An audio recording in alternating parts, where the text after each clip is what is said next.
నవరసంబులుకు నాట్య మయూరియై మూల శబ్దంబుల మోక్షహంస. నవరసంబులుకు నాట్య మయూరియై మూల శబ్దంబుల మోక్షహంస.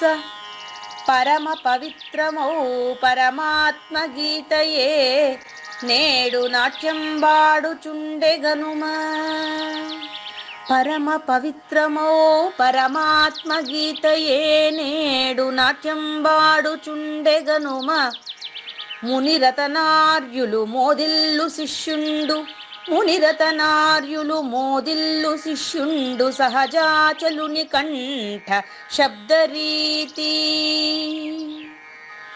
అజ్ఞానతిమిరంబులంతంబుజేయ అనాదిబోధను వినుము ఆర్యులార. అజ్ఞానతిమిరంబులంతంబుజేయ అనాదిబోధను వినుము ఆర్యులార. వినుము ఆర్యులార. తెలిపే జ్ఞానేశ్వరుల్ గీతం దివ్యరీతి. తెలిపే జ్ఞానేశ్వరుల్ గీతం దివ్యరీతి. ఆణిముత్యమీ గ్రంథము అచలులార. ఆణిముత్యమీ గ్రంథము అచలులార. ఆదరించిరి గీతను అచల ఋషులు. గురుని వాక్కుగా గ్రహించి గురుతుగనుడు. ఆదరించిరి గీతను అచల ఋషులు. గురుని వాక్కుగా గ్రహించి గురుతుగనుడు. హరి ఓం శ్రీ గురుభ్యో నమః. నమో భగవతే వాసుదేవాయ. ఓం నమో నారాయణాయ. ఓం నమః శివాయ.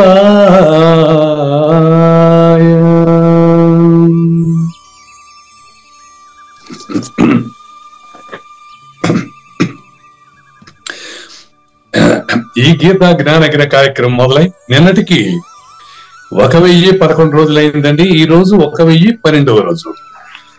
ఈ గీతా జ్ఞానగిన కార్యక్రమం సంకల్పించి నిర్వహిస్తున్న శ్రీ విద్యాసాగర్ గురువు గారికి, శ్రీ వెంకటేశ్వర గురువు గారికి శ్రోతలందరి తరపున ధన్యవాదాలు, వందనాలు. ఈనాటి కార్యక్రమంలో పాల్గొన్న ఆత్మస్వరూపులైన శ్రోతలందరికీ కైవల్యాశ్రమం తరపున, అలాగే శ్రీ శివరామ దీక్షితుల వారి అచల యూట్యూబ్ ఛానల్ తరపున హృదయపూర్వక స్వాగతం, వందనాలు తెలుపుతూ గురుదేవులు పూజారి వెంకటేశ్వర సహజాచల రాజయోగి శ్రీ పూజారి వెంకటేశ్వర గురువు గారిని ప్రారంభించమని కోరుతున్నానండి. సర్వము గురుమయము, సర్వము గురుమయము. భవరోగ వైద్యుడతడని తెలియను. సకల విద్యల నిలయము దక్షిణామూర్తి అతడని తెలియము. మూగవాణి మాటను, ఈ మూగవాణి మాటను శ్రోతలు కోటలు దాటింతురు. గురు కృపా సిద్ధితోనే నేనెంత ఆనందముందినాను.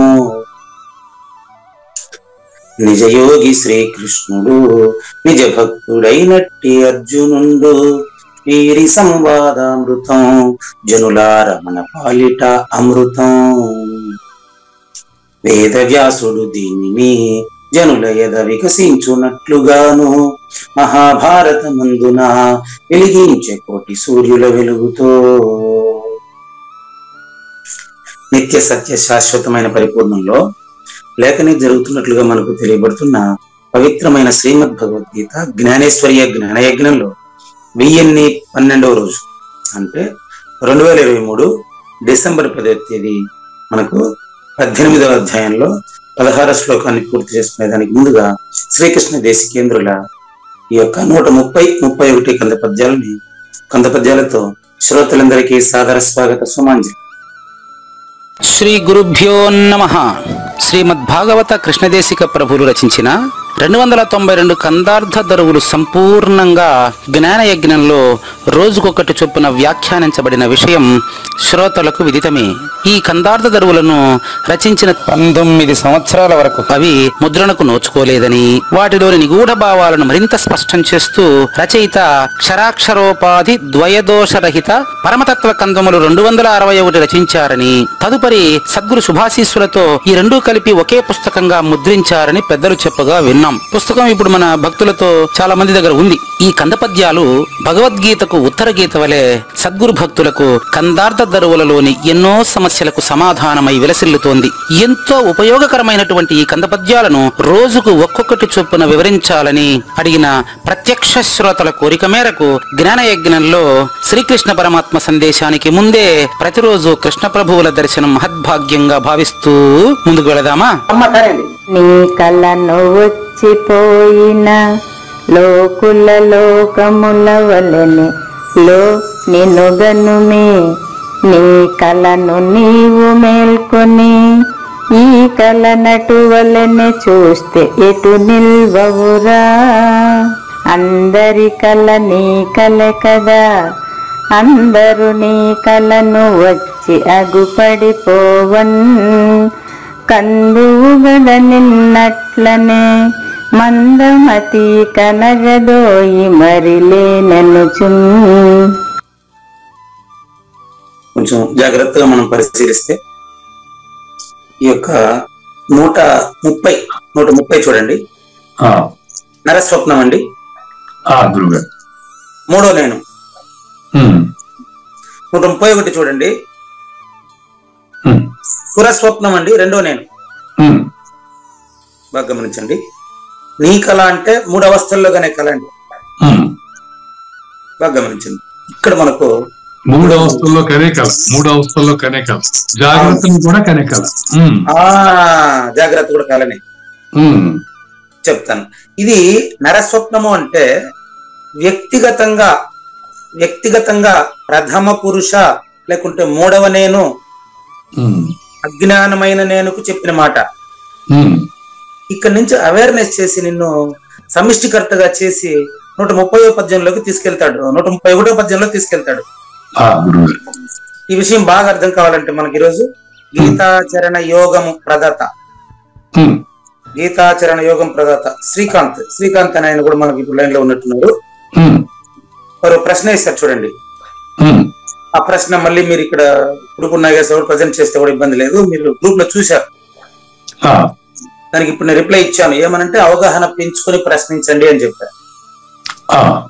ఆయన అవగాహన పెంచుకునే ప్రశ్నించాడు. కానీ అక్కడ ఏం విషయం ఏంటంటే, అక్కడ జ్ఞాన సహస్రంలో సద్గురువు చెప్పింది ఏంటంటే, గురువు స్థానాన్ని శిష్యుడు గురువుని తోసేసి ఆ సీటు పైన కూర్చోవాలా అనేది పైకి కనిపించే అర్థం. కానీ చూస్తే సంతోషిస్తాడనే మాట ఎందుకు నాకు అది అర్థం కాలేదు. సంతోషిస్తాడు గురువు, తన సీట్ లాగేసుకుని తనలో శిష్యుడు కూర్చుని సంతోషిస్తాడు. అవునండి, అదే ఆయన అడిగిన ప్రశ్న, అంతేనా? ఆయన అడిగిన ప్రశ్న కూడా అదే. ఆయన సీట్ లాక్కొని కూర్చుని ఎట్లా సంతోషిస్తాడు అంటే మీరు కూడా అదే అడుగుతున్నారు అనమాట. లాక్కోవటం కాదు, తన స్థితికి చేరటం. లాక్కోవటం పీక్కోవడం ఉండదు కదా అక్కడ. లేకుండా చేయటం అంటూ ఉండదు. శిష్యుడు గురువు నుంచి లేకుండా చేసేది ఏముంటది? లాక్కోవటం అంటే సీటు ఖాళీ అవటం కాదు, ఆ స్థితికి చేరటం. అంతే, అదే ఆయన ఉద్దేశం. అంటే జ్ఞాన సహస్రంలో చెప్పిన ఉద్దేశం అది. మీరు చెప్పిన ఉద్దేశమే. ఇంకొకటి కూడాను, శ్రీరాముణ్ణి చూసి, ప్రశ్నల్ని చూసి వశిష్ఠుడు సంతోషించాడా, బాధపడ్డాడు? సంతోషించాడు. అదే విధంగా నెక్స్ట్ సంతోషించి ఏం చేశారు? ఆ వశిష్ఠ మహర్షి ఇక్కడ సాందీపని, ఇక్కడ సాందీపని గురువుగా కాదు, కృష్ణ పరమాత్మని జగద్గురువుగా ప్రకటిస్తున్నాడండి. ఇక్కడ మీకు బాగా అవగాహన చేసుకోండి. గీతాచరణ యోగ ప్రదాత శ్రీకాంత్ గారు అడిగినటువంటి ప్రశ్న వారు బాగా అవగాహన అయ్యి అడిగారు. ఆడ చెప్పారు, నేను కూడా అట్టే పెట్టానేమని. మీరు బాగా అవగాహన పెంచుకొని ప్రశ్నించండి. అవగాహన పెంచుకుంటే ప్రశ్నించేవాడు కనపడాడు చూడండి. ఆయన అవగాహన పెంచుకొని నాకు అవగాహన లేదు అంటున్నాడు. నిజంగా అవగాహన లేకపోతే ఆ మాట అనడు. బాగా గమనించండి, శ్రీకాంత్ గారికి నిజంగా అవగాహన లేకపోతే ఇంత విశాలంగా ఆలోచించడు. ఆయన ఏమన్నాడు, శిష్యుడికి ఆలోచన తగదన్నాడు. అంటే తాను శిష్యుడిగా చక్కని ప్రశ్న వేశాడండి. శిష్యుడికి గురువు సీట్లోకి నేను పోవాలని ఆలోచన తగదు. ఈ రోజు వ్యాపారస్తులంతా అదే జరుగుతూ ఉండేది, అది తగదు, ఓకే. కానీ అక్కడ చెప్పింది ఏం తెలుసా సందేశం, గురువు సీట్ ని లాక్కొని శిష్యుడు అందులో కూర్చుంటే గురువు సంతోషిస్తాడు అని చెప్తా ఉండేది. శిష్యుడికి ఆ భావన ఉండదు. అక్కడ చెప్పింది గురువు తన సీట్లో శిష్యుడు కూర్చుంటే సంతోషిస్తాడు అంటే అర్థం ఏంటి, వారసుడు కోసం గురువు వెతుకుతున్నాడు. అది ఉన్నప్పుడు కాదు కదా, ఉన్నప్పుడే. ఎవరు ఉన్నప్పుడు? ఆయన ఉన్నప్పుడే కాదు కదా, తాను జీవించి ఉండగానే. ఆ గురువు గారు ఎన్నోసార్లు చెప్పారండి, తాను జీవించి ఉండగానే తన ప్రబోధను ప్రపంచానికి అందించే వారసుడి కోసం గురువు నిరంతరం ఎదురు చూస్తుంటాడు. అదే గురువు పనిచేయడు, ఊరికే ఉన్నాడంటే అదే అర్థం. మీరే చెప్పండి, ప్రూఫ్ చెప్తాను. శ్రీకృష్ణ అదే రామకృష్ణ పరమహంస వివేకానంద కోసం ఎదురు చూస్తున్నానని చెప్పాడు, అవునా? అవును. వివేకానంద అంటే నరేంద్రనాథ్ దత్ కోసం ఎదురు చూస్తుండేవాడు. నరేంద్రనాథ్ దత్ అని తెలియదు ఆయనకి, అసలు అది కాదు లెక్క. ఎవరైతే దేవుడిని ప్రత్యక్షంగా చూపించమని అడుగుతారు నాకు అని ఆయన ఎదురు చూసేవాడు.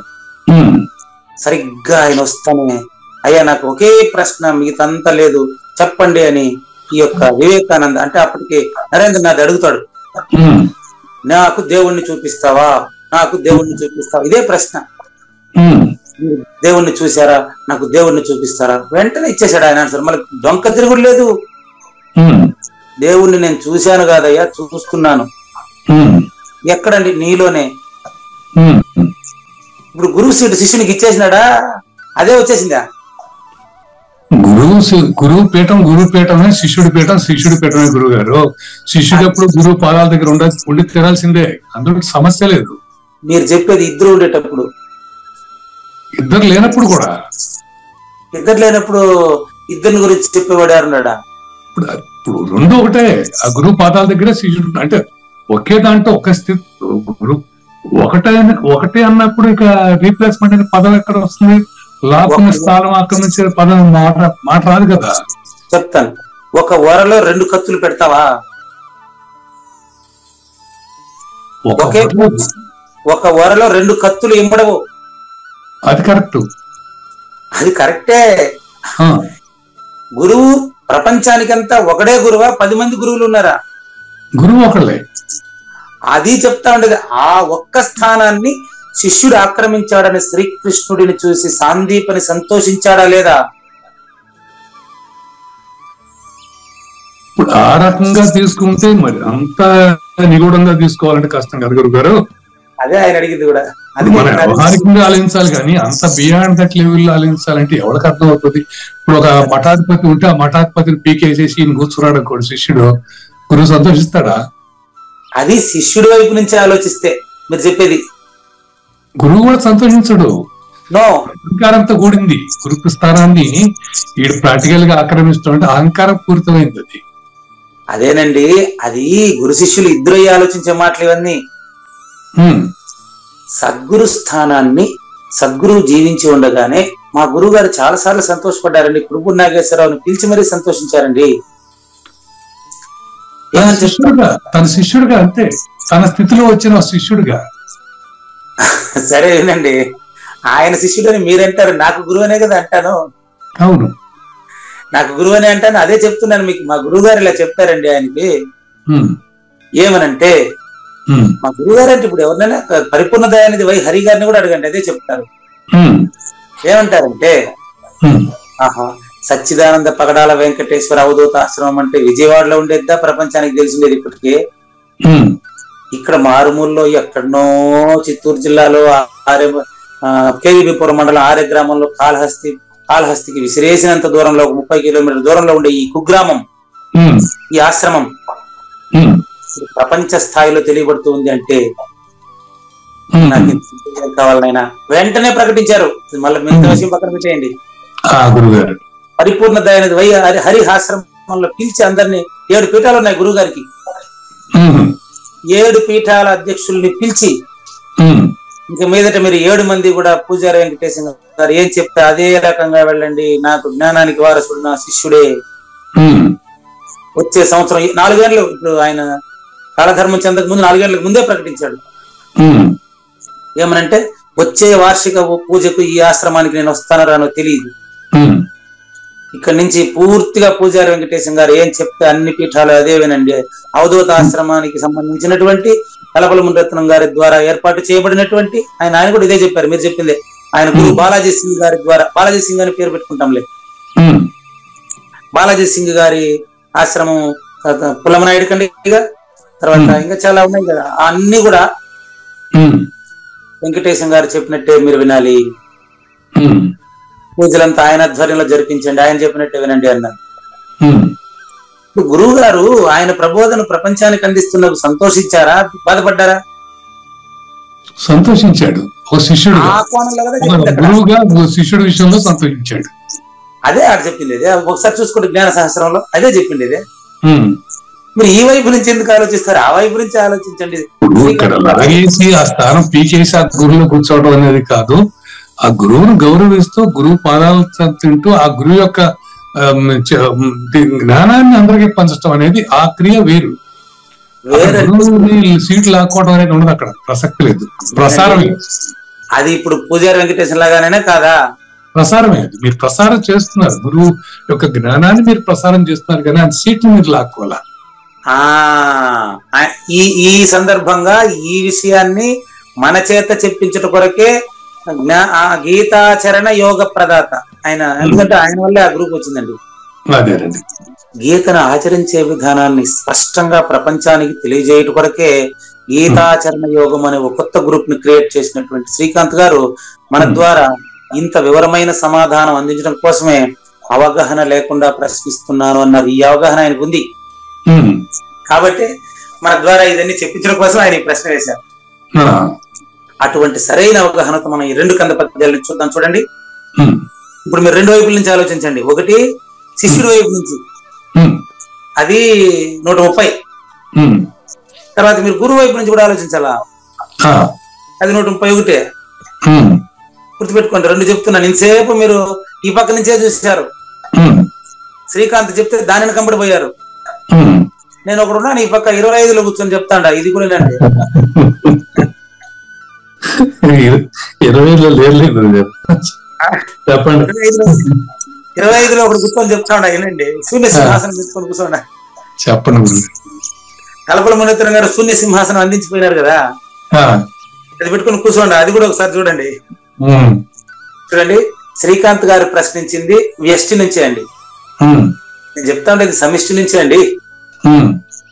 నీ కళను వచ్చిపోయినా, రాత్రి మీరు కలగనేటప్పుడు కళ్ళలో ఎంతమంది వచ్చారో అవన్నీ కూడా లోకుల లోకముల వలనే లో నిన్ను గనుమీ, ఇక్కడికి నిన్ను సమిష్టిలోకి తెచ్చేశారు. చూడండి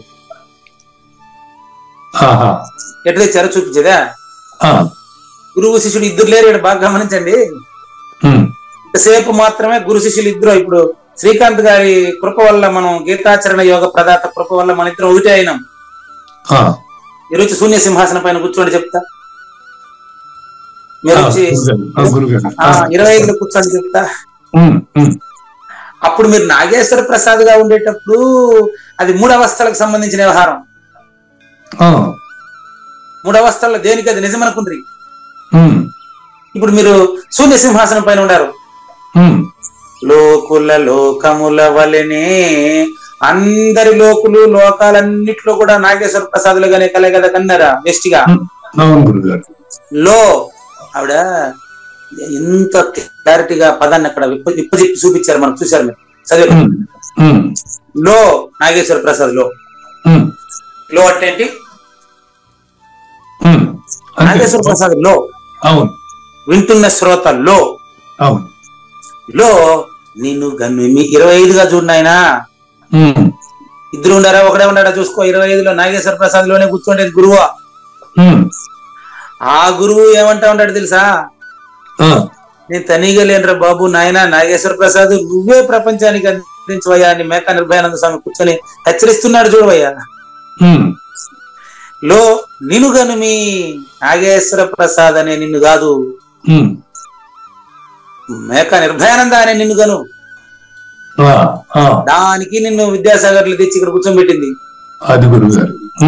అది నీ కళను నీవు మేల్కోవాలా. ఎవరు మేల్కోవాలా? నాగేశ్వర ప్రసాద్ కాదు. నీ కళను నీవు మేల్కోవాలంటే ఇక్కడ లో నిన్ను మేకా నిర్భయానందగా చూసినావు కదా, ఇప్పుడు చెప్పినా కదా, జాగ్రత్తలో నీ కళను గుర్తించాలనేది ఇక్కడ పదవుల మీనింగ్. ఖచ్చితంగా జాగ్రత్తలో నీ కళను గుర్తించడమే కాదు. ఓకే, మంచి బాగుంది బాగుంది. జాగ్రత్త, స్వప్న, సుషుప్తి మూడింటిని కంటున్నది నాగేశ్వర ప్రసాదేనని నాగేశ్వర ప్రసాద్ మేల్కుంటేనే అక్కడ మేకా నిర్భయానంద వస్తాడు. 25లో ఉన్నాడు ఆయన. అది కరెక్ట్. ఇప్పుడు మేకా నిర్భయానంద గారి లాగా ఉండి నీ కళను నీవు మేలుకుంటే ఇప్పుడు ఈ కళ ప్రపంచం అనే కళ, ఈ కళను అటువలే చూస్తే ఇప్పుడు నాగేశ్వర ప్రసాద్ నిలుస్తావా? అది ఎట్ట నిలబడవో మళ్ళీ నెక్స్ట్ పద్యానికి పోతున్నాం. జాయింట్ ఈరోజు 1, 2 ఒకేసారి చెప్తాయి వాళ్ళ. నెక్స్ట్ అది పెట్టండి, 131 పెట్టుకోండి. ఇప్పుడు చూడండి, అందరి కళ నీ కళ కదా. ఇప్పుడు చూడండి, నాగేశ్వర ప్రసాద్ వైపు నుంచి చూసినావు అనుకో, నువ్వు వేస్ట్ అయిపోతావు, నీకు జనన మరణాలు ఉంటాయి. అందరి కళ నీ కళే కదా అంటే ఇప్పుడు మేకా నిర్భయానందని నువ్వు సమిష్టికర్తగా చూడు. ఆయన సమిష్టికర్తగా కూడా ఇప్పుడు లేడు అనుకోండి, ఆయనకు అది తెలుసు, ఆయన తెలిసిన వాళ్ళకి తెలుసు.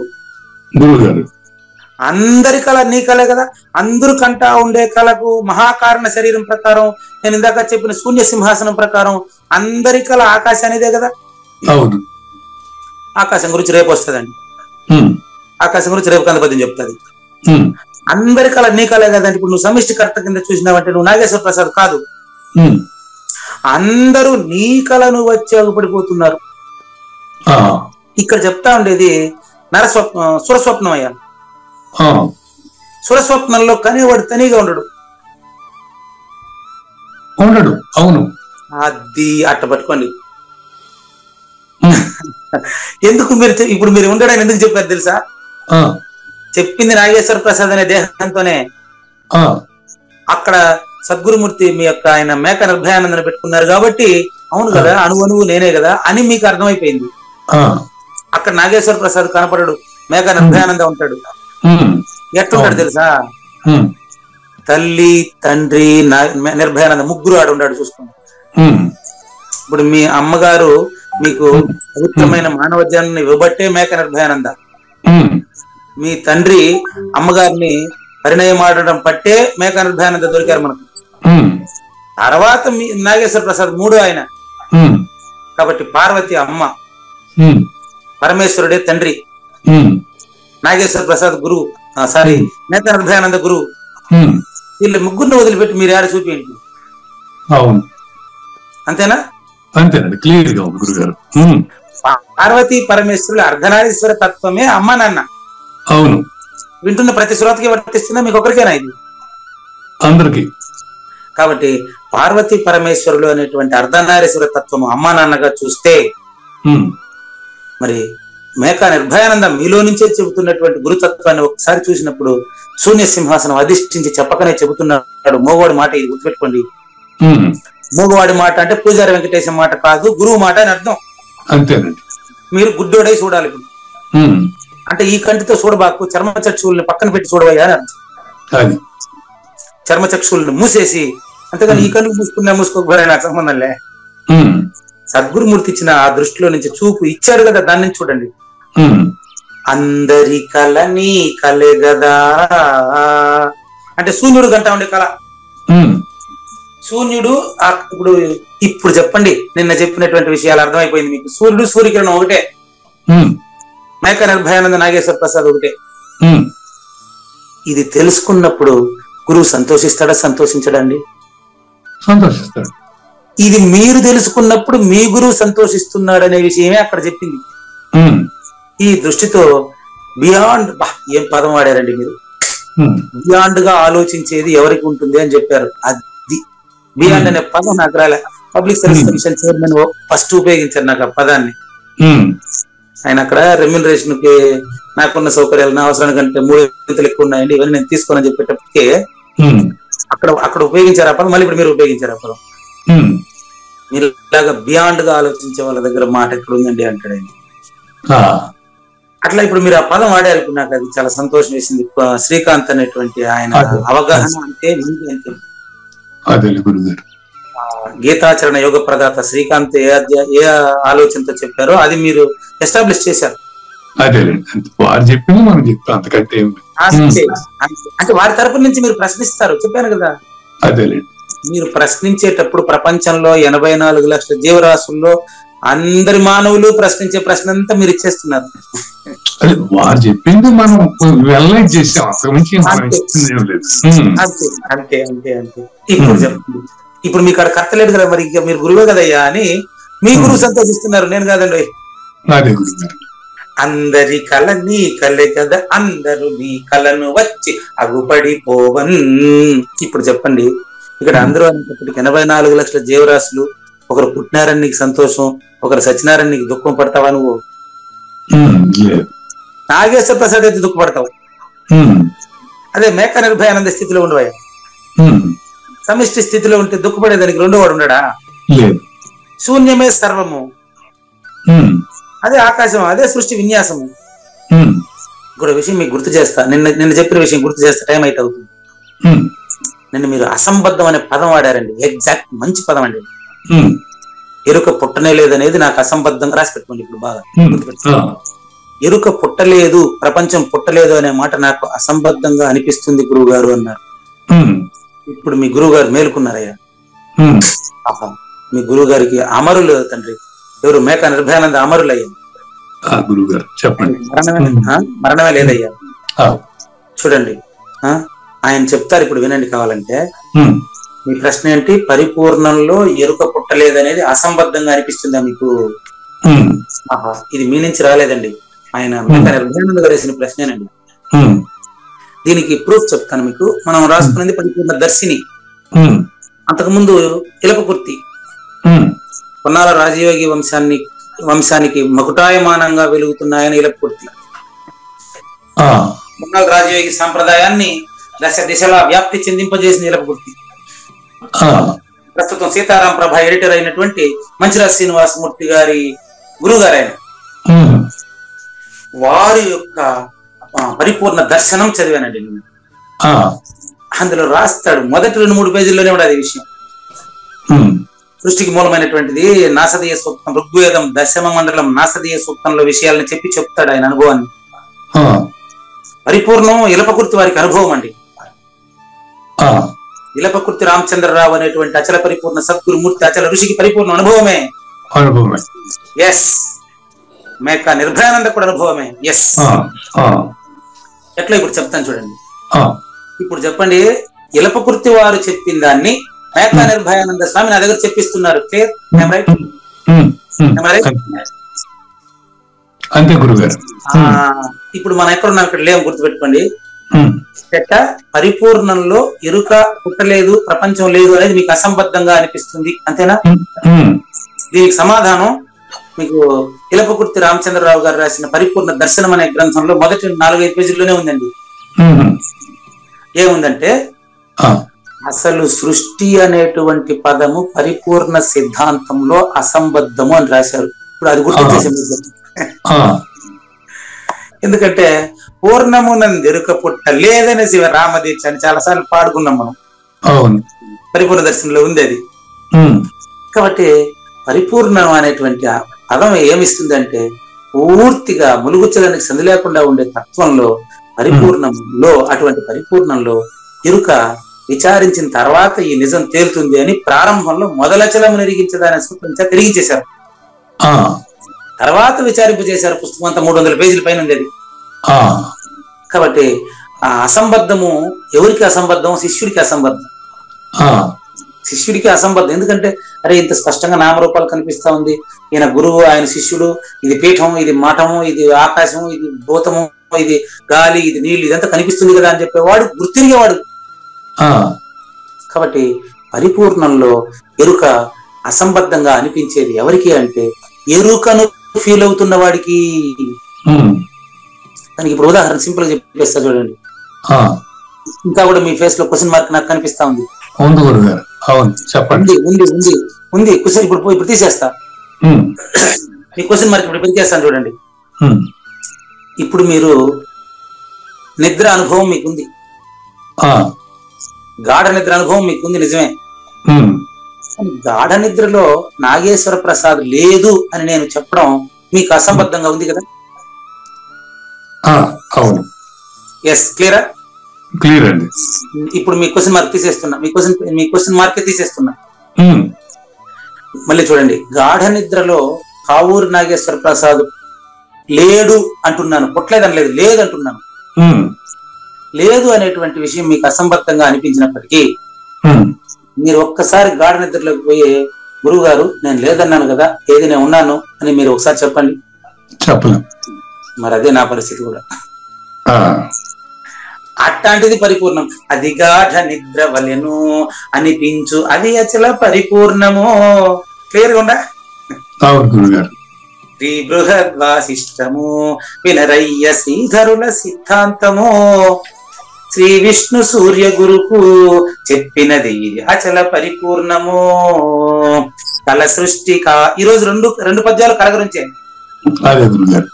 కల సృష్టికాధారము ఏ ఎరుక కర్మ వాసనలమయము, కాన ఎరుకను విడువుము జ్ఞానమని కర్మమని లేదు వినుము. గురువు జ్ఞానం అండి, శిష్యుడు కర్మం అండి. జ్ఞాన కర్మ శూన్యమే పరిపూర్ణం అండి. సర్వశూన్యం మాయారూపం, జ్ఞాన శూన్యం స్వభావత అనే శృతి ఉంది. కానీ నేను అంటాను సర్వశూన్యం మాయారూపం, జన్మశూన్యం స్వభావత అంటాను. జన్మశూన్యం, పుట్టినానని ఇప్పుడు మీరు భావిస్తున్నారు, గాఢ నిద్రలో భావిస్తున్నారా? లేదు.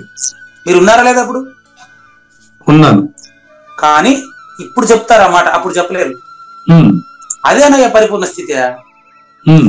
అట్లా చూపిస్తారు. ఇప్పుడు కృష్ణ ప్రభువులు చూపిస్తారు, నాకు తెలియదు అనుకోండి. ఇప్పుడు శరీరం ఉంది కనుక గాఢ నిద్ర పోతున్నాము, గాఢ నిద్రలో శరీరం, గాఢ నిద్ర పోయిన శరీరం తెలియట్లే. అదే అప్పుడు చెప్తురు కానీ ఇప్పుడు దానికి మనం బాధపడేది. ఆయన కృష్ణ ప్రభువులు సూచన చేస్తారు ఏనండి. అలాగే అందరి కళ నీ కలే గదా, అందరూ నీ కళను వచ్చి అగుపడిపోవన్. ఆకాశంలోనే అందరూ వచ్చిపోతున్నారని ఆకాశమైన నీకే తెలుస్తా ఉంది. మరి కందువు గద నిన్నట్లనే నాగేశ్వర ప్రసాద్ కూడా అంతే కదా. శ్రీకాంత్ అయినా, నాగేశ్వర ప్రసాద్ అయినా, పూజారి వెంకటేశ్వర, అందరూ సమిష్టిలో ఒకటే కదా. అంతమంది ఆడున్నారు ఆడ. వచ్చిపోతున్నట్టు ద్వంద్వానికి తెలుస్తాయింది, రెండో వారికి తెలుస్తాయింది. మరి ఇప్పుడు మీరు ద్వంద్వాతీతుడు కదా.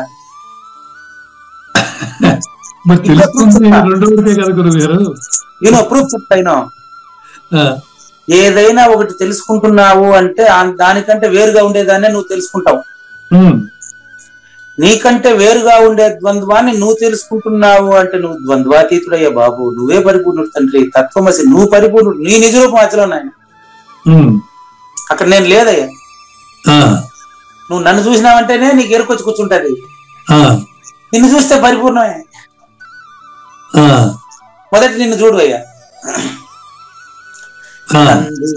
మంచి బాగుంది మీ విచారం, బ్రహ్మాండం. కందువు గద నిన్నట్లనే, కందువు అంటే చూడు అని అర్థం. నిన్ను మీ గురువుగా ఒకసారి చూసినప్పుడు ఆయన శూన్య సింహాసనం అధిష్ఠించి నీకు చెప్తున్నాడు తప్ప నిజంగా ఆయనకు శరీరం లేదు నాయన. మందమతి చూడకపోతే ఈ మందమతిని రెండు రకాలుగా చెప్తా వింటారా? అజ్ఞాని మందమతి, పరిపూర్ణుడు మందమతి. ఎందుకంటే వీడికి ఎక్స్పీరియన్స్ లేక మందమతి, వాడికి ఎక్స్పీరియన్స్ అతీతుడు కాబట్టి ఆయన మందమతి. అతీతుడు మందమతి అనగలవా గురువు గారు? బతుంటే కదా మతి మందమతి అంటానికి. అది ఇప్పుడు అదే చెప్పింది మీరా. ఇంకా మరి ఇప్పుడు మీరు అతీతుడు అయిపోయింది. చూసారా? మందమతి కనగదు మరి లేవనుచు ఏమని చూపించారు ఇప్పుడు? మరి ఏమని చూపించారు పరిపూర్ణంలో ఎరుక? పరిపూర్ణ లేదు. అదో అదో అటు చూపించేది అదే. అదేలేండి. దేవి గారికి చెప్పుకుని కూర్చోడారు చూడు. మందమతి కనగదోయి మరి లేవనుచు, మరి లేవనుచు అంటే నీకు చెప్పేది అయిపోతుంది. అది లేననుచు, అరే అవును కదా, ద్వంద్వమైన నేను లేను కదా, ద్వంద్వాతీతమైన నేను ఎప్పుడు ఉండేదే కదా. ఇది రెండో వాడు చెప్పేది కాదయ్యా. ద్వంద్వాతీతం ఉండేది ఎక్కడ ఉంది గురుగారు? ఎక్కడ ఉండేదండి? మళ్ళీ నన్ను అడుగుతారేంటండి? చెప్పేదానికి నేను లేదని చెప్తాను. ఇదా ఇది బలి బాగుందండి, మీరు తెలుసుకొని నన్ను అడుగుతారే? కాదయ్యా, ఇప్పుడు ద్వంద్వాతీతుడికి మాత్రమే ద్వంద్వం లేదని ఎవరు చెప్పిందా? ఎవరు చెప్పిందా మాట? ద్వంద్వంలో ఉన్నవాడు చెప్పాడు. ద్వంద్వంలో ఉన్నవాడు చెప్పాడు. ద్వంద్వం ఉన్నవాడు చెప్తే అది లెక్కలేదు. ద్వంద్వాతీతుడైన గురుమూర్తి వచ్చి నీలో చెప్తేనే అది ద్వంద్వాతీతుడి కింద లెక్క. చెప్పలేదు అనుకో, పక్కన మీకు ఇది చెప్తే అది చెప్తా, అది చెప్తే ఇది చెప్తాను, అది విషయం ఇంకేం లేదు. అంతేలే గురుగారు, విచారణ కోసం అంతే. ఇది అది కాదు, అది ఇది కాదని తెలియడం కోసం ఈ విచారణ. అంతే, కరెక్ట్. అది ఇది కాదు, ఇది అది కాదు. కాబట్టి గాఢ నిద్రలో నువ్వు లేవని చెప్పేదానికి అప్పుడు నువ్వు మేలుకొని లేవు. అంతేలేండి, జ్ఞాని అజ్ఞాని కాదు, అజ్ఞాని జ్ఞాని కాదు. అంతే కదా. ఇక్కడ మీరు ఇప్పుడు చూడండి, మీరు మీ అవగాహన ఇప్పుడు నాకు అర్థమైంది. ఇక్కడ మీరు చెప్పే జ్ఞాని అచల పరిపూర్ణ జ్ఞాని. ఆయనకి జ్ఞానాజ్ఞానములు రెండు లేవు అని ఇక్కడ సూచన. అంతే గురుగారు. అంటే ఆ అవగాహన కలిగిన వారికి మాత్రం అది తెలుస్తుంది. అక్కడ చేసేటి కర్త లేడు, చేయింపజేసేటి భోక్త లేడు, భ్రమమూల మీ ఎరుకను బాసి నువ్వు ఉన్నదే పరిపూర్ణము. నువ్వు గాఢ నిద్ర వలెను అనిపించు నువ్వచల పరిపూర్ణము. అది ఏ శ్రీ కేవలాత్మ అనబడును, అది ఏ నువ్వని తెలియము. ఎప్పటికి కూడా తనువునే నైతి నెనక ఎరుకనే ననక జగమునమునగత గురు సమర్పిత బుద్ధితో పరిపూర్ణ పరమ పదము నువ్వయ్యా.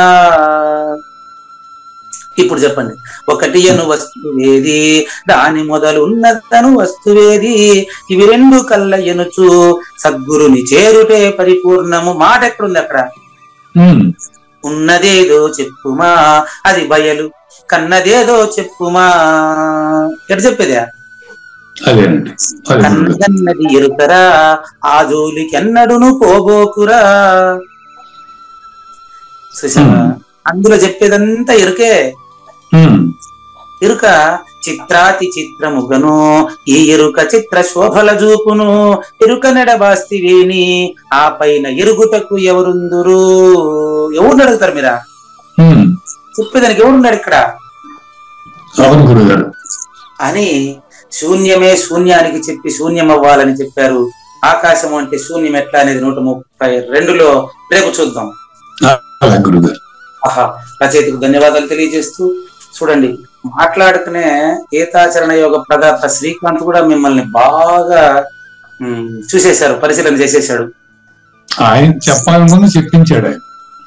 అదే కాబట్టి ఆయనకు అవగాహన కలిగిందా కలగలేదా మీరు చెప్పాలా?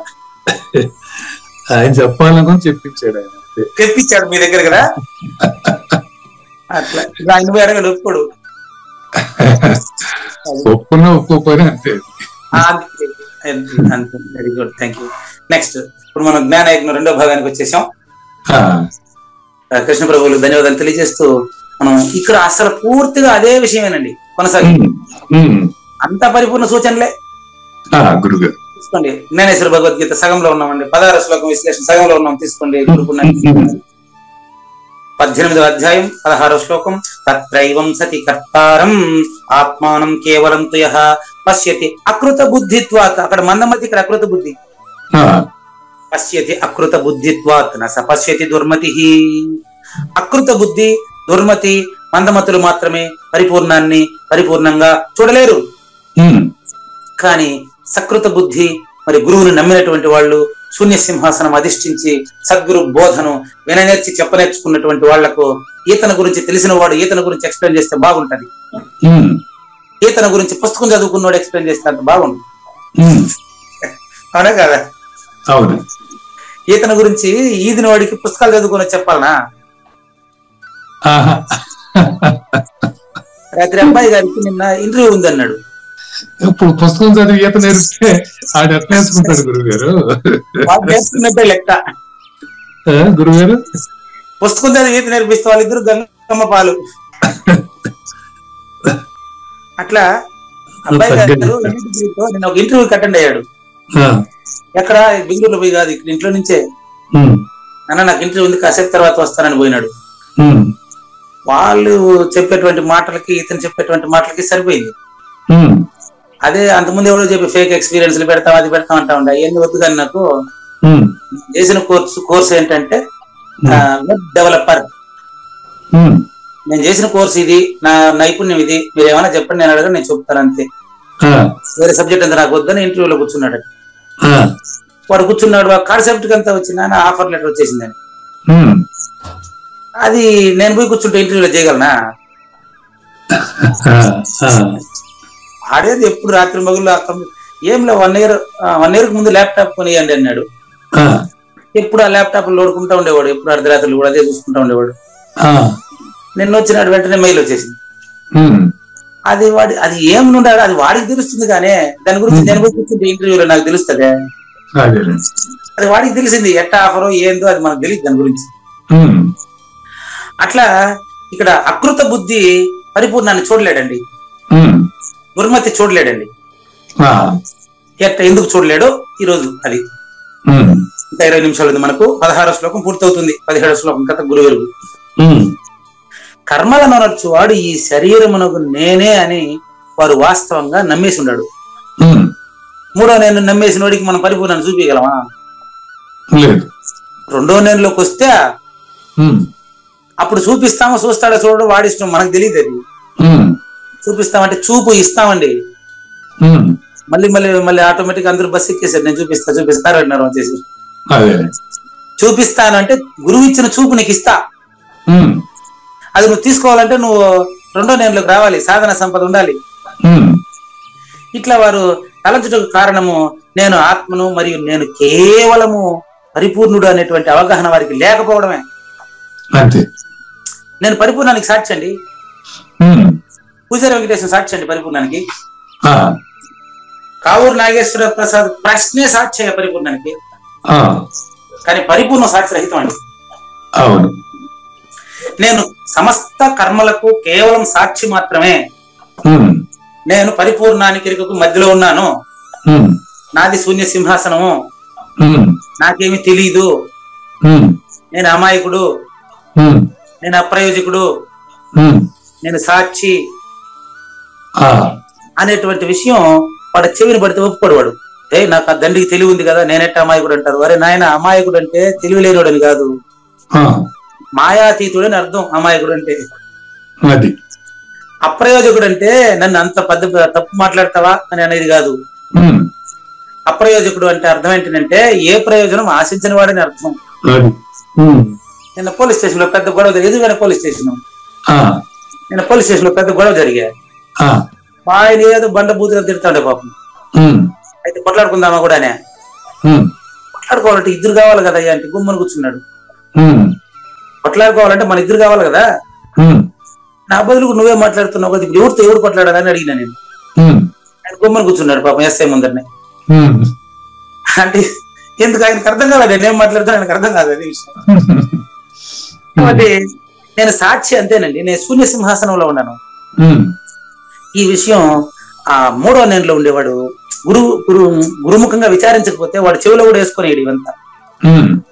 ఇందువల్ల అతడు అపారమైనటువంటి ఆ పరిపూర్ణాన్ని ఈ స్వల్ప దేహంతో కొలిచే ప్రయత్నం చేస్తాడు. ఇది మనం చేసే పని. నాకెట్ట తెలియాలండి పరిపూర్ణం, నాకెట్ట తెలియాలంటాడు. వీడికెట్ట తెలుస్తుంది? నేను పెట్టాను కదా మీకు, పరిచ్ఛిన్నమైందంటే వీడికి తెలుస్తుంది. ద్వంద్వంలో ఉండేవాడికి ద్వంద్వమే తెలుస్తుంది అయ్యా. ద్వంద్వాతీతుడికి ద్వంద్వం లేదు. ప్రూఫ్ ఏంటంటే నిద్రపోయిన వాడికి మెలకు లేదు, వాడు కూడా లేడు, ద్వయమే లేదు. ఆడ గాఢ నిద్రలో ద్వయమే లేదు. అదే గురుగారు. మరి గాఢ నిద్ర మెలకుగా ఈ ఎరుక కాదు, ఎరుక గాఢ నిద్ర కాదని ఇంత స్పష్టంగా చెప్తారు. సూచన అండి. ఇంత చెప్పుకొని తగింది ఏముంది చెప్పండి. ఇంకా ఇప్పుడు మందమతి గురించి ఎక్స్ప్లెయిన్ చేస్తారు చూడండి. నంబర్ 1, గుడ్లు గుబా పగుళ్ళు కూడా చీకటిగా చేసుకుంటారు. అది అవును, దాని స్వభావం నన్నే చేయమంటావు చెప్పు. అంతే. అవును, అట్లా ఆకాశం అందలి మీరు చెప్పినట్టు నిన్న కూడా చెప్పారు, అడిగారు మీరు. ఆకాశంలో వాస్తవికంగా సూర్యుడు ఎప్పుడు సూర్యుడిని చూడనోడికే, ఆకాశంలో సూర్యుడిని ఎప్పుడు సూర్యుడిని చూడలేదనుకో ఆయన గుంట్లో సూర్యుడుగా ఉంటే గుంటలో చెరువులో సూర్య ప్రతిబింబం నిజంగా సూర్యుడు అనుకునేస్తాడు. అవునా కాదా? అంతే గురుగారు. ఇది ఎగ్జాంపుల్ ఏం తెలుసా? గుడ్ల గూబ ఎట్లాగైతే పగలను చీకటి చేసుకునిందో, ఆకాశంలో ఉండే సూర్యుని పరిజ్ఞానం లేని వాడు ఎప్పుడు కూడా గుంట్లో అంటే నీళ్ళలో కనిపించేటువంటి బొమ్మను నిజమైన సూర్యుడు అనుకుంటాడా లేదా? అట్ట పూజారి వెంకటేశ్వర దేహాన్ని పూజారి వెంకటేశ్వర నిజం అనుకోవడం అది లేదు నాయన, మాయ యొక్క నీడరా ఇది అని చెప్తే వాడు వినడు. అంతేనండి, అంతే. కళ్ళ దోచు మాయ ఫలము, ఇళ్ళ దోచు ఛాయ ఫలము. మాయ అనేది రెండో నేను, దాని నేడే పూజారి వెంకటేశం. అవును, ఈ రెండుకి అతీతంగా ఉండేవాడే మాట్లాడుతూ ఉండే గురువు మూగోడు, వెంకటేశ్ మూగోడు, పూజారి వెంకటేశం మూగోడు. అక్కడ మాట్లాడాయన ఆయన 26 ఆయన వచ్చి మాట్లాడుతున్నాడు. దాన్ని పూజారి వెంకటేశానికి ఆపాదించబాకండి. ఎట్టంటే ఇక్కడ చెప్పినట్టే మన గుంట్లో కనిపిస్తా ఉండే సూర్యుడు నిజమైన సూర్యుడు కాదు. ఆడ కనిపించే సూర్యుడు గుంట్లో నీకు నీళ్ళలో ఉరికి కనిపిస్తా, నీళ్ళలో మునిగితే ఆయన ఏమి తడిసిపోడు. అవును, నువ్వు తడిసిపోతావు. సూర్యుడు తడిసిపోయినాడు అనుకుంటువా? లేదు, ఇట్ట కథ. అటు వాడికి ఆ నీటి గుంట ఉన్నంత వరకు సూర్యుడు ఉంటాడు. చెరువు ఎండిపోతే సూర్యుడు ఆడికి పోతాడు అడుగుతాడు వాడు. అట్లే నేను చనిపోయినాక ఆడికి పోతాను అడుగుతాడు ఈడు. అంతేనా? అవును, అంతేనండి, అంతే గురుగారు. నువ్వు పుట్టలేదా అంటుంటే చచ్చిపోయినాక ఆడికి పోతాడంటే ఈడు పుట్టింటే కదా దీనికి సాగు ఉండేది. దీనికి ఆ గుంట లేకపోతే ఆ సూర్యుడు కూడా లేకుండా పోతాడంట ఈడు. అసలు భూమికి సంబంధం లేదా? ఆ గుంట్లో నీరు కదిలితే అరే సూర్యుడు కదులుతున్నాడా అంటాడు. అది అట్లా కదిలే శరీరంలో కదలకుండా ఉండేవాడు 26వ వాడండి. అది కథ. ఇప్పుడు మరి ఒక 5 ఎగ్జాంపుల్స్ లో మీకు ఇంకా ఎక్స్ప్లెయిన్ చేస్తాడు. నంబర్ 1, ఇందాక కృష్ణప్రభువులు చెప్పిందే ఈయన తిప్పి చెప్తున్నాడు. ఈయనంతే. నిద్రించిన మనిషి మేలుకునేంత వరకు అతనికి కళ నిజమే. అవునా? అవును. అట్టాగండి. మళ్ళీ మేలుకుంటే అదంతా వద్దు. ఇప్పుడు నాకు మీరు మళ్ళీ పరిపూర్ణం గురించి ఇప్పుడు ఆలోచించబాకండి. అసలు ఇప్పుడే చెప్పాను. నిద్రించిన వ్యక్తి కలగంటా ఉండేవాడు మేలుకునేంత వరకు ఆ కళ వాడికి నిజం. నంబర్ 2, పాము తాడుని చూసి భయపడినోడికి తాడని తెలియకుండా ఉండేంత వరకు ఆ భయం అట్టే ఉంటది. అవును. నంబర్ 3, పచ్చకామెర్ల వ్యాధి వచ్చేవాడికే పచ్చకామెర్ల వ్యాధి ఉండేటంత వరకు చంద్రుడు రంగు మారే కనిపిస్తాడు వాడు. అవును. నంబర్ 3 అయిపోయింది. నంబర్ 4, మృగము అంటే జింక. ఆ మృగజల భ్రాంతిలో ఎట్టబడిందో అట్ట ఇల్లంతా అటు ఉండేది. మృగజలం. అవునండి. మృగం అంటే జింక. అవును. ఎండమావుల్లో నీళ్ళు తాగేదానికి జింక పరిగెత్తది, చాలా పరుగు పరిగెత్తది. ఎండమావి ఎంత దూరం పరిగెత్తే నీళ్ళు దొరుకుతుంది దానికి చెప్ప. అవును. మరి చచ్చిపోయిన గాడికి పోతే అసలు పుట్టుకుని విచారించవయ్యా ముందుగా. ఇదే రీతిలో శాస్త్రములు మరి గురువు నామము యొక్క గాలి కూడా తన శరీరం సోకనివ్వకుండా, సాధన సంపద లేకుండా, గురువు దగ్గర విచారించకుండా శివరామ దీక్ష చదువుకొని పుస్తకాన్ని పైకెత్తి మైకి పెట్టుకుని నడుచుకుంటా కూర్చుంటే కేవలం మూర్ఖత్వమే. మూర్ఖత్వం వల్ల తన జీవితాన్ని గడుపుతా ఉండే మనిషి. నంబర్ 5, వీళ్ళంతా అట్ట వల్లే. శివరామ దీక్ష చదువుకోండి, భగవద్గీత చదవబాకండి. వాడి తెలివి అది. అరే రెండిట్లోనూ పరిపూర్ణం లేదయ్యా. గురువు చెప్తే నువ్వే పరిపూర్ణుడు అని చెప్తా ఉంటే మనము వాడు శివరామ దీక్షలో పరిపూర్ణ ఉండదు, భగవద్గీతలో లేదంటాడు. అదే ఒక పుస్తకంలో పరిపూర్ణ, ఒక పుస్తకంలో పరిపూర్ణ. అన్ని పుస్తకాలను మునుగుచ్చడానికి చదువు లేకుండా ఉండేది. అన్ని పుస్తకాలు ఉంటది కదా. అది గురువు దగ్గర విచారించలేదు కాబట్టి వాడు ఒకే పుస్తకానికి పరిపూర్ణం అంటాడు. వాడు ఏం చేయమంటాడు చెప్పు. కాబట్టి చూడు వీడెట్టా తెలుసా, నిజానికి వాడు పరిపూర్ణుడే. నన్ను సాందీపుని దగ్గరికి పోమంటాడు. అంటే ఆయనకి సాందీపుడు, నేను, వాడు ముగ్గురున్నాం వాడికి. ఇప్పుడు ఆ పరిపూర్ణ పుస్తకంలో ఉన్నట్టాడు అంటాడు. అందుకని 5వ ఉదాహరణ వాని కోసం చెప్పుకున్నారు. తన ఆత్మ పైన, ఇక్కడ తన ఆత్మ పైన అంటే మాయ అనేటువంటి సమిష్టికర్తగా వాడు తెలియబడలేదు కనుక అది శరీరము అనే వలను, మేఘముల యొక్క గమనమును చంద్రుడి పైన ఆరోపించే నక్కలాగా వాడి మీద వాడు వాతేసుకుంటున్నాడు.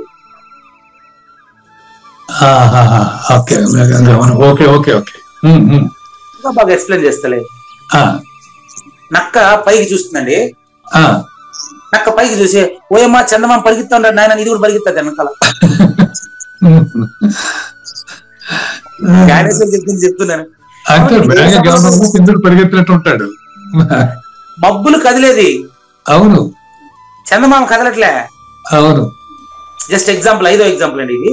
అవును. ఇప్పుడు ఏ సభలోకి పోయినా శివరామ దీక్ష పుస్తకం బ్యాగులో పెట్టుకుని వచ్చేస్తాడండి. ఆ సభలో అన్నిట్లో పుస్తకం టేబుల్ మీద పెట్టుకుని మైక్ ఇచ్చినప్పుడు పైకెత్త జై సద్గురు మహారాజు జై అంటాడండి. ఇంకా అదొకటే, ఎప్పుడు చూసినా ఆయనకి ఎప్పుడు ఏమి శ్లోకం గుర్తు రాకపోతే జై సద్గురు ప్రభు మహారాజుకి జై అంటాడు. ఏదో నేర్చుకుని వచ్చింటాడు కొన్ని పద్యాలు, ఈ సమయానికి గుర్తురావు. అప్పుడు జై సద్గురు ప్రభు మహారాజుకి అంటాడు. శివరామ దీక్ష పైకి ఎత్తి చూపించేస్తాడు. అది ఇంకా అందరూ జై కొట్టేస్తారు, ఈయనకి సపోర్ట్లు వచ్చేస్తాయి. అది వాని బాధ. ఇది ఎట్టా వాడు తెలుసా, చందమామ పరిగెత్తా ఉంటే మేఘాలు పరిగెత్తా ఉంటే చందమామ పరిగెత్తున్నాడు అనుకున్న నక్క లాంటి వాడు అంటే అంతటా తన ఈ దృఢ విశ్వాసం చేత ఓ కావూరు నాగేశ్వర ప్రసాద్ గారు వాడు ఈ కర్మలనే గట్టి ముడి చేత బంధించబడి ఉన్నాడని వాడు తెలుసుకోవాలా. వాడు నిన్ను మళ్ళీ సాందీపం లాంటి ఒక గురువుని ఎత్తుక్కోమని చెప్తాడండి. మేక నిర్భయానంద మీతో మాట్లాడుతాడు, గురువు కదా, అవును. మిమ్మల్ని పోయి ఇంకో గురువుని ఎత్తుక్కోమంటాడండి వాడు. మరి అవసరం ఉందండి. చూడు ఎట్లా అంటాడు తెలుసు వాడు, చిలక నలికా యంత్రం పైన కూర్చొని ఉండేటప్పుడు దాని పాదములు విముక్తములుగా ఉన్నాయి, కానీ అది అంటే ఇప్పుడు చిలక సర్కస్ లో చిలక దానిపైన సైకిల్ తొక్కుంటా ఉంటది, ఎగిరిపోవచ్చు. ఎందుకు ఎగిరిపోలేదు చెప్పండి? అది దానికి అది అలవాటు పడిపోయింది. ఈడు అట్ట అలవాటు పడ్డాడు, నక్క దానికి అలవాటు పడ్డాడు. అవును, ఒకరికొకరు అలవాటు పడ్డాడు. అది హాయిగా అడవులు ఎదురగాల్సిన కోతి ఇప్పుడు అలవాటు పడింది. అట్ట ఆ చిలక హాయిగా ఎగిరాల్సిన పక్షి చిలక ఇది అలవాటు పడిపోయి వీటికి ఎదురుగా సైకిల్ దొక్కుంటా ఇటు చెప్పినట్టు ఇనుకుంటా ఉండదు ఆ చిలక. అది అట్లా మాయ చెప్పినట్టల్లా ఈడు ఆడుతున్నాడు అండి. అంటే కరెక్ట్గా కర్మ చేయడం అలవాటు పడిపోయాం మనం. పడిపోయినాడు. బబ్బబ్బా ఎక్సలెంట్ అండి. తాను ఈ నాళంతో పాటు బంధించబడి ఉన్నానని ఆ మనసు దృఢంగా నమ్మి ఉంది కాబట్టి చిలక కాలు ఎత్తి చూసుకోండి, అది ఫ్రీగా ఉంది, ఎగిరి వెళ్ళిపోవచ్చు. అది అదే గురుగారు పోదు. ఎందుకు పోదు? శిక్షణ. అటువంటి గురువులే మనకు దొరికితే అట్టే ఉంటాం మనం కూడా. అంతే. వాడు చిలక నాడిస్తాడు, వీడు మనుషులు నాడిస్తాడు. అంతే. నా బోధ తప్ప ఇంకెవరు తినకూడదు అంటాడు. జూమ్ క్లాస్ లో నాదే అయినండి ఈ జ్ఞాన యజ్ఞానికి బాకండి అంటాడు. వాళ్ళు అంతవరకు దీని కూడా వాళ్ళకి తెలియదు, ఈయనే గుర్తు చేసినాడు వాళ్ళకి. అరే అదేంటుంది, ఎప్పుడు కూడా చిన్నప్పుడు మా పిల్లోడు ఒరే కింద పడేస్తావారంటే వేసేవాడు, ఒరే వద్దురా ఎత్తద్దురా అంటే కింద పడేసేవాడు గవాని. అట్లా మన గమ్మునుంటే ఏమిలే. అట్లా జ్ఞానయజ్ఞం వినొద్దంటే అదే అట్టుంది జ్ఞానయజ్ఞం అని మళ్ళీ వస్తాడు అన్నమాట. వాడు చూస్తే ఓయమ్మ ఇందులో సరే నిజం చెప్తున్నారు, అప్పుడు అర్థమైపోయింది. అట్లా దీనికి అది వాళ్ళే కర్తలు, దీనికి వాళ్ళే ప్రచారకర్తలు. ఇందుచేత ఆ చిలుక ఆ నాళం పైన పాతుకొని కూర్చొని ఉంది కదా, అట్ట ఒక ఆయన చేశాడంటే, ఏం కుడుపుడు నాగేశ్వరరావు గారు నన్ను కూడా మిగతా గొర్రెలాగా మీ గ్రూప్ లో కలుపుకుంటావా అంటాడు. ఓపెన్ చేయి, నీకు దమ్ముంటే గ్రూప్ ఓపెన్ చేయంటాడు. నేను ఈ జ్ఞాన యజ్ఞంలో నన్ను కూడా అందరిలా కలుపుతావు, నేను ఎట్టంటే నీకు తెలుసా, నన్ను మిగతా వాళ్ళకి ఎలా, అదే అందరు ఏదో నెంబర్ గురువు అందరి పేర్లు గురువు అని రాసుకుంటాడు ఆయన. అందరూ గురువుగానే భావిస్తాడు కాబట్టి అందరిని కలిపేస్తాడు ఆయన జ్ఞాన యజ్ఞంలో. అట్లా 8 గ్రూపులు చేశాడు. ఈయనకు ఒక ఫోన్ వచ్చింది. అందరు గొర్రెలాగా నన్ను కూడా కట్టేయాలనుకున్నావా? గ్రూప్ అంతా లాక్ చేసేసి మీదే నియంత్రిత రాజ్యం మీదేమనుకున్నారు, మీ గ్రూప్ అంతా నీకంతా టేల్ చేస్తాను, కానీ పట్టు నా గ్రూప్ ఓపెన్ చేయి ముందుగా అన్నాడు. నాకు ఫోన్ చేశారు కురుపు నాగేశ్వరరావు, నేను లేను కదా అప్పుడు వచ్చిన దాంట్లో, అప్పుడు ఆ విషయంలోకి అప్పుడు వచ్చా. సరే ఓపెన్ చేయవయ్యా నాగేశ్వరరావు గారు, ఏం కాదు కానీ 2 రోజులు విన్నాడు. కుక్కిన పేర్లాగా ఆయన ఆ గ్రూప్ కాపలా ఏం నోరే తెరవలే పాపం. ఎందుకంటే అక్కడ నేను కనిపిస్తే కదా ఆయనకి.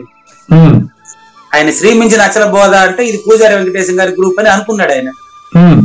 8 గ్రూపుల్లో ఎతికితే ఎక్కడ పూజారి వెంకటేశం పేరే కనపడదు, ఎందుకంటే వాడికి సంబంధమే లేదు అది. కాబట్టి కుక్కిన పేర్ల గుమ్మని పడి ఉన్నాడు. ఏం మాట్లాడాడు ఇంకా. నిన్న పోలీస్ స్టేషన్ లో ఎస్ఐ ముందర నన్ను నడిచిన సర్పంచ్ లాగా ఆయన సర్పంచ్ ఆఫీస్ లో ఏదో గుంచుకొని నడుస్తా ఉండే. ఇక్కడ పోలీస్ స్టేషన్ లో నా మీద కంప్లైంట్ ఇచ్చినాడు. ఎస్ఐ ముందు వచ్చి కూర్చుంటుంది. ఎస్ఐ గారు, నేను మాట్లాడేటప్పుడు అడ్డమైన వాళ్ళతో మాట్లాడకూడదు, అంతవరకు గుమ్మను ఉండేట్టుగా ఉంటే నేను మాట్లాడతానంటే అప్పుడు కూడా నేను మాట్లాడతాను. సరే సార్, పోలీస్ స్టేషన్కి వచ్చేసింది కదా కేసు, మీరు మాట్లాడండి అని.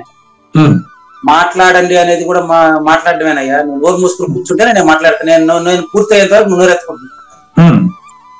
సరే ఆయన అది కూడా అర్ధ గంట నేను నోరే తెరవలేదు, ఇదే వాదించా. సరే చెప్పండి సార్, సరే చెప్పండి సార్ అని. అది కూడా నువ్వు అనకూడదు, ఎస్ఐ గారు అడగాల. ఇట్లా అర్ధ గంట ఉండేటప్పటికి ఆయన కోపం నశించింది, పాపం కోపం వచ్చేసింది. ఇదే నిజ స్వరూపం అని చెప్పించిన. ఇంకంతే, నేనే మాట్లాడింది ఏం లేదు. ఇట్లా తన నిర్మలమైనటువంటి ఆత్మస్వరూపం పైన నువ్వు పరిపూర్ణుడు అని చెప్తా ఉంటే, మాయ చేత ఉనర్చబడిన కర్మలను తన పైన ఆరోపించుకునేటువంటి మనిషికి పరిపూర్ణాన్ని ఎట చెప్పేది నేను. చూడండి, ఆ సంఖ్య అతనికి ఏమైతుందంటే, ఇంకా పైకి తీయండి, పైకి అదో అది కోట్ల కొలది కొలతలతో కొలిచేది అది.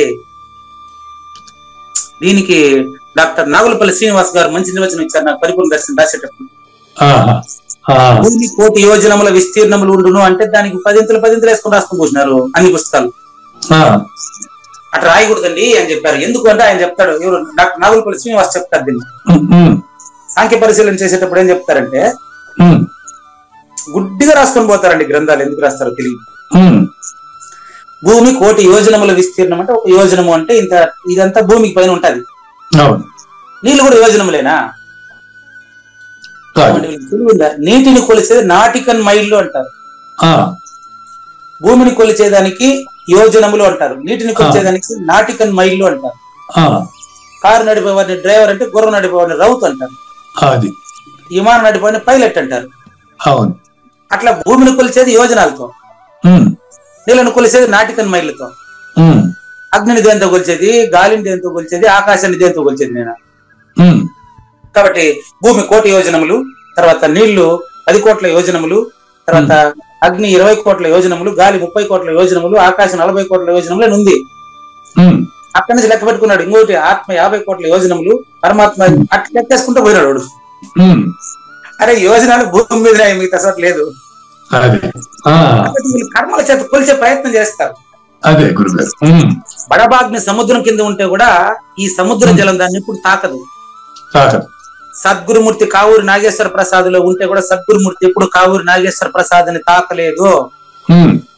ఆ విధముగానే కర్మల చేత వ్యాప్తుడైనప్పటికీ కర్మలతో సంపర్కం లేకుండా కావూరి నాగేశ్వర ప్రసాద్ లోనే మేఘానంద ఉన్నాడు. అదే పరిపూర్ణత. అలిప్తుడై ఉండి కర్మలు చేసేటువంటి వాడిని గుర్తించేదానికి తగిన లక్షణములు నీకు ఇంక చెప్తానండి. ఇట్టిది అట్టిది అని చెప్పేదానికి కాదు, అది చెప్పేది ఇంకా 5 పాయింట్లు రేపు చెప్పి 17వ శ్లోకానికి వెళ్తాను. అంటే ముక్తుని గురించి చెప్తూ ఉంటే నువ్వు ముక్తుడని తెలిసిపోతాదండి. అది ఏం లేదు, మోక్ష స్వరూపుని గురించి చెప్తా ఉంటే నువ్వే మోక్ష స్వరూపుడని నీకే తెలిసిపోవాలండి. తెలిసిపోతుంది. ఈ సూచనతో రేపు 17వ శ్లోకాన్ని ప్రారంభించాం. ఏనిది లేదు లేదు, ఉన్నది లేకపోవుట లేదండి, ఈ గొప్ప మర్మమంతా నీ వలన తేటగా తెలిసేనయ్యా. అయినను ఓ అర్జున, విపరీత బుద్ధి కారణము చేత అజ్ఞాని అయిన వాడు ఆత్మను కర్తగా భావించును. శ్రీకృష్ణుని పలుకును సూటిగా తలపల మునిరత్నమే, శ్రీమించిన భావమై సద్గురు చెప్పకనే చెప్పెను గదా. సద్గురాత్మ మంగళం అమ్మ కానండి. జయ మంగళం నిత్య శుభమంగళం, జయతు జయ మంగళం మహోత్సవ మంగళం. జయ మంగళం నిత్య శుభమంగళం, జయతు జయ మంగళం మహోత్సవ మంగళం. శ్రీమించున చలంబు సూచించినటువంటి దక్షిణామూర్తికి దండమిడుతూ, శ్రీమించున చలంబు సూచించినటువంటి దక్షిణామూర్తికి దండమిడుతూ, శ్రీ మహావిష్ణువు సూర్య భగవానుడు యాజ్ఞవల్కి జనక రాజఋషికి జయ మంగళం నిత్య శుభమంగళం, జయతు జయ మంగళం మహోత్సవ మంగళం. అయం వ్యర్థ బాహ్య కోపిన భవతి అనే సుఖయోగి సాంది పరుసుల వరుస. అయం వ్యర్థ బాహ్య కోపిన భవతి అనే సుఖయోగి సాంది పరుసుల వరుస. దీనినే శ్రీకృష్ణ పరమాత్మ వద్దనే ఎరిగరిగిన ఉద్ధవార్జునులకు జయ మంగళం నిత్య శుభమంగళం, జయతు జయ మంగళం మహోత్సవ మంగళం. శ్రీ అల్లమా ప్రభు బసవేశ్వరుండును బ్రహ్మానంద రామానంద స్వామి. శ్రీ అల్లమా ప్రభు బసవేశ్వరుండును బ్రహ్మానంద రామానంద స్వామి. నవరసాలు లిఖించు నాట్యమయూరిగా గీతను మలచిన జ్ఞానేశ్వరులకు జయ మంగళం నిత్య శుభమంగళం, జయతు జయ మంగళం మహోత్సవ మంగళం. కబీరు దాసుడు సహజానంద గురుడు రామావధూతయురాజితముగా. కబీరు దాసుడు సహజానంద గురుడు రామావధూతయురాజితముగా. అంబికా శివయోగి శ్రీవేమన నిరంజన వెంకయ్య తిరువెంగళార్యులకును జయ మంగళం నిత్య శుభమంగళం, జయతు జయ మంగళం మహోత్సవ మంగళం. శ్రీ బృహద్వాశిష్ట సిద్ధాంతమును చేసి జనన మరణ భ్రాంతి జడుపు బాపి. శ్రీ బృహద్వాశిష్ట సిద్ధాంతమును చేసి జనన మరణ భ్రాంతి జడుపు బాపి. అచల సాంప్రదాయమవనిలో నెలకొలిపి అందించినట్టి శివరాములకును జయ మంగళం నిత్య శుభమంగళం, జయతు జయ మంగళం మహోత్సవ మంగళం. మెప్పైన బోధల తిప్పలు బాపిన అప్పయ్య మంత్రియు అచల గురులు. మెప్పైన బోధల తిప్పలు బాపిన అప్పయ్య మంత్రియు అచల గురులు. పరశురామ సీతారామ స్వామి ప్రభులు నరసింహ యోగి గురువర్యులకును జయ మంగళం నిత్య శుభమంగళం, జయతు జయ మంగళం మహోత్సవ మంగళం. కంద కందార్థముల నందించి బృందముకు రంది పాపిన కృష్ణ ప్రభువునకును. కంద కందార్థముల నందించి బృందముకు రంది బాపిన కృష్ణ ప్రభువునకును. పలుకులా కందనిది పరబయలు ఇది అని పలికిన ఫీల్కాన లక్ష్మణునకు జయ మంగళం నిత్య శుభమంగళం, జయతు జయ మంగళం మహోత్సవ మంగళం. ఫీల్కాన లక్ష్మణుల ప్రియ శిష్యవర్యుండు అవధూతయని పేరావనియందు. ఫీల్కాన లక్ష్మణుల ప్రియ శిష్యవర్యుండు అవధూతయని పేరావనియందు. పాఠాలు నేర్పించి పీఠాలు ఏర్పరచి శంఖబాపిన వెంకటేశ్వర వధూతకు జయ మంగళం నిత్య శుభమంగళం, జయతు జయ మంగళం మహోత్సవ మంగళం. బట్టబయలున ఎరుక పుట్టనే లేదని బాలాజీ సింగు ఈ కీలు తెలిపే. బట్టబయలున ఎరుక పుట్టనే లేదని బాలాజీ సింగు ఈ కీలు తెలిపే. మూలమూలేనట్టు ఎరుకేమి లేదని తెలియజెప్పిన మునిరత్నం జయమంగళం నిత్యశుభమంగళం జయతు జయమంగళం మహోత్సవమంగళం. నరస్వప్నము వంటి సురస్వప్నమిది అని పరిపూర్ణ దర్శినిని ప్రకటపరచి, నరస్వప్నము వంటి సురస్వప్నమిది అని పరిపూర్ణ దర్శినిని ప్రకటపరచి, సహజాచల రాజయోగి సద్గురు కృపచే సాంప్రదాయక గురుల సరసన జేరే. జయమంగళం నిత్యశుభమంగళం జయతు జయమంగళం మహోత్సవమంగళం. నిష్కల్మషానంద నిజ గురుని శిష్యుండు లింగమూర్తి లిపిని పొందుపరచి, నిష్కల్మషానంద నిజ గురుని శిష్యుండు లింగమూర్తి లిపిని పొందుపరచి, కార్వేటి నగరము పురవాసుడైనట్టి పూజారి వెంకటేశునకంకితం విధి. జయమంగళం నిత్యశుభమంగళం జయతు జయమంగళం మహోత్సవమంగళం. జయమంగళం నిత్యశుభమంగళం జయతు జయమంగళం మహోత్సవమంగళం. జై సద్గురు ప్రభు మహారాజ్ కి జై. జై గురుదేవ్ అండి. శ్రోతలందరి తరఫున వెంకటేశ్వర గురువు గారికి ధన్యవాదాలు చెప్తూ శాంతి మంత్రం. పూర్ణమదః పూర్ణమిదం పూర్ణాత్ పూర్ణముదచ్యతే పూర్ణస్య పూర్ణమాదాయ పూర్ణమేవా అవశిష్యతే. ఓం తత్సత్. ఓం శాంతి శాంతి శాంతి. హరి ఓం.